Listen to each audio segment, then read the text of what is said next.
לפיד ובנט, כמה שונאי תורה, רוצים לבטל את בני הישיבות מהתורה שלהם, רוצים לגייס אותם לצבא, פתאום כולם צועקים, רוצים משטרת סתיו,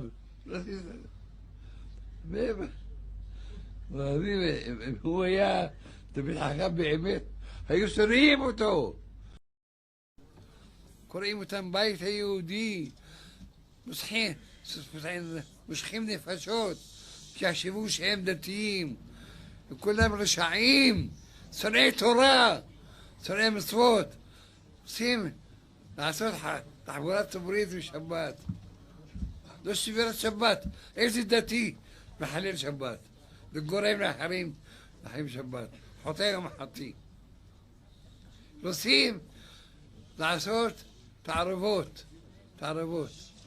יהודי רוצה להתחתן עם גויה, אז לא ייתנו לו הרבנות. הם רוצים משרד הדתות שהוא יחתן אותם, יעשה נישואים אזרחיים. זה שמעתם? הבנתם? איך טועים בהם שהם דתיים. בתוכם יש לחברי הכנסת שלהם אנשים כופרים בעיקר, חילוניים לגמרי. איך ללכת לתת יד לזה? כל אדם ואדם עתיד ייתן דין וחשבון לקדוש ברוך הוא. שווים אותו ביום הדין. איך בחרת באנשים רשעים האלה, בכופרים האלה, בשביל לעקור את העדות מעם ישראל? איך עשית דבר כזה? הוא בוש ונחלם, מוריד את הראש שלו למטה, זה שבוחר בהם. לובש לו איזה כיפה קטנה כמו על ראשו, כמו עיניים שלו, ועושה עצמו שהוא דתי. זה דתי? אומרים, נבחרים בו. למה הוא דתי? הוא מפדל, הוא לא מפדל. פתי מאמין לכל דבר. כל אדם ואדם ירא שמיים, יפחד מהקדוש ברוך הוא, הוא עתיד ייתן את הדין. הם קוראים את עצמם הבית היהודי. זה בית היהודי, אנחנו הבית היהודי.